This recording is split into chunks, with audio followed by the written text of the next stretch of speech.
Assalamu alaikum. Welcome to Spices and Sweets. இன்னைக்கு நம்ம பார்க்க போகிறது ஹெல்தியான டேஸ்டியான உளுந்து களி. இது செய்கிறதுக்கு 1 கப் உளுந்து எடுத்து ஒரு பேனில் ட்ரை ரோஸ்ட் பண்ணிக்கணும். எண்ணெய் எதுவுமே ஆட் பண்ணாமல் இதேமாரி ட்ரை ரோஸ்ட் பண்ணணும். இதேமாரி கிளறி விட்டுட்டே இருக்கணும், இல்லைன்னா தீஞ்சிடும்.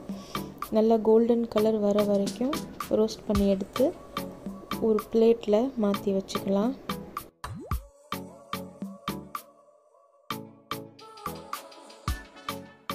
அதே பேனில் 1/4 கப் அரிசி ஆட் பண்ணி இதையும் ட்ரை ரோஸ்ட் பண்ணிக்கலாம்.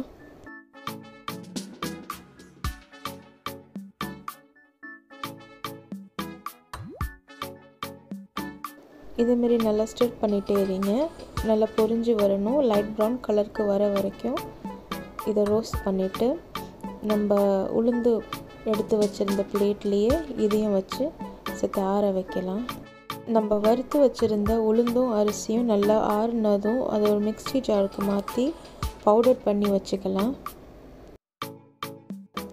ஒரு பேனில் 3 கப் தண்ணி ஆட் பண்ணிக்கோங்க.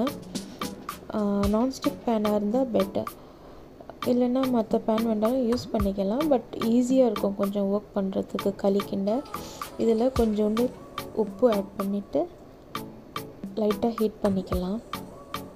தண்ணி சூடு வந்ததும் இதில் நம்ம பவுடர் பண்ணி வச்சுருந்த உளுந்தையும் அரிசியும் ஆட் பண்ணி நல்லா கிண்ட ஆரம்பிச்சிடுங்க. லம்ப் இல்லாமல் வர வரைக்கும் சிம்மில் வச்சு கிண்டிக்கிட்டே இருங்க. லம்பை கம்ப்ளீட்டாக எடுத்துடணும் ஃபுல்லாக ஹீட் ஆகிறதுக்குள்ளே.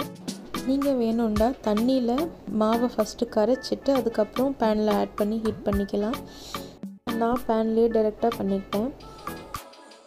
பேனில் டைரெக்டாக இதுமாரி கரைக்கும் போது அடுப்பை வந்து கம்ப்ளீட்டாக சிம்மில் வச்சுக்கோங்க, இல்லைன்னா டக்குன்னு கெட்டி ஆகிடும்.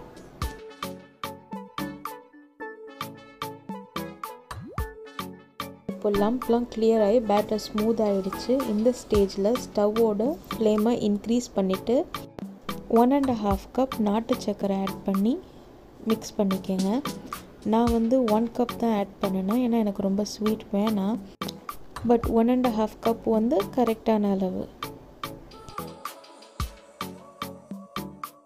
இதோட 1/2 டீஸ்பூன் ஏலக்காய் பொடி ஆட் பண்ணுறேன். உங்களுக்கு ஏலக்காய் ஸ்மெல் பிடிக்காதுன்னா சுக்கு பவுடர் ஆட் பண்ணிக்கோங்க. நல்லா கைவிடாமல் கிண்டிகிட்டே இருங்க, இல்லைன்னா லம்ப்ஸ் விழுந்துடும். இந்த களி செய்கிறதுக்கு நல்லெண்ணெய் ரொம்ப இம்பார்ட்டண்ட்.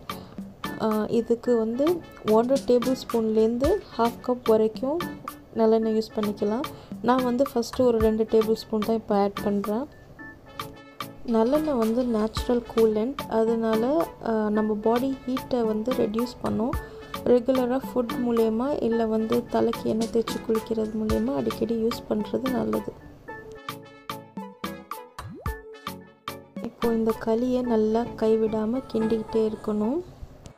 இதேமாரி லிக்விடாக இல்லாமல் ஒரு டோ இல்லை வந்து ஒரு ஹல்வா பதத்துக்கு வர வரைக்கும் கைவிடாமல் கிண்டிக்கிட்டே இருக்கணும்.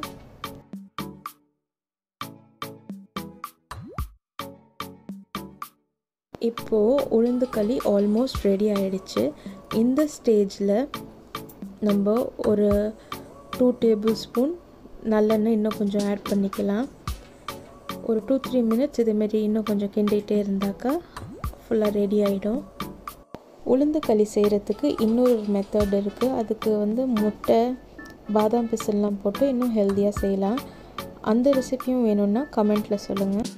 களி ரெடி ஆகிடுச்சான்னு தெரியறதுக்கு கையில் கொஞ்சம் எடுத்து உருட்டி பார்த்தா கையில் ஒட்டாமல் ஒன்றா உருட்டிட்டு வரும். அப்படி இல்லைன்னா இதேமாரி பேனில் பார்த்தீங்கன்னா பேனில் ஒட்டாமல் அழகாக ஒரு டோவாக அழகாக உருண்டையாக வரும். சாஃப்டாக ஹல்வா பதத்துக்கு இருக்கும். இப்போ நம்ம களி ரெடி ஆகிடுச்சு. இந்த ஸ்டேஜில் 1 டேபிள் ஸ்பூன் நல்லெண்ணெய் இல்லை வந்து ஃப்ரெஷ் கீ இருந்தால் ஆட் பண்ணிக்கலாம். நான் எதுவும் ஆட் பண்ணிக்கல. இது பவுலில் வச்சு சர்வ் பண்ணலாம், இல்லை உருண்டை பிடிச்சி ஆற வச்சு சர்வ் பண்ணலாம். உளுந்து வந்து ஹிப்க்கு ஸ்ட்ரென்த் கொடுக்குன்னு சொல்லுவாங்க, அதனால் இது ஒரு ஹெல்தி பிரேக்ஃபாஸ்ட் இல்லை ஸ்நாக்காக எடுத்துக்கலாம். இந்த வீடியோ பிடிச்சிருந்ததுன்னா லைக் பண்ணுங்கள், ஷேர் பண்ணுங்கள், கமெண்ட் பண்ணுங்கள். மறந்துடாமல் சப்ஸ்கிரைப் பண்ணிக்கோங்க. தேங்க்ஸ் ஃபார் வாட்சிங்.